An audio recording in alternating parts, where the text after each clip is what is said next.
وا د هند او افغانستان دوستي زنده‌باد.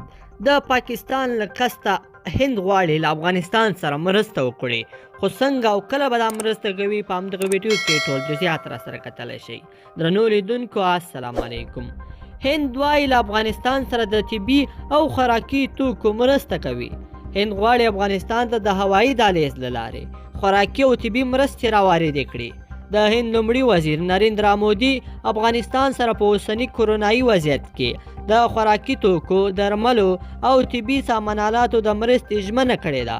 نوموړي دا ژمنه افغانستان کې د هند سفیر ویني کومار سره پرون د ویډیو کال له لارې کړې ده. د هند له لوري په ډیر ژر افغانستان ته د هوایي دهلیز له لارې د خوراکي توکو، درملو او طبي آلاتو جوپه راورسیږي. هند د افغانستان سره یو له هغو دوستو هیوادونو څخه دی چې تل په سختو حالاتو کې ورسره په بېلابېلو برخو کې مرسته کړې ده.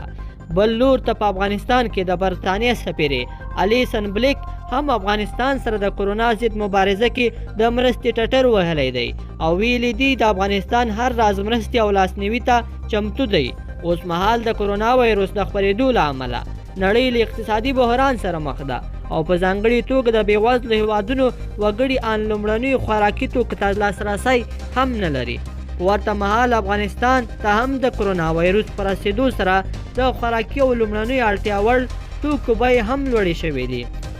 څه هم حکومت یې پر وړاندې اقدام وکړ، خو بیا هم د هټیوالو لوري د خوراکي توکو بیې له لوړېدو وروسته ډېرې نه دي ټیټې شوې.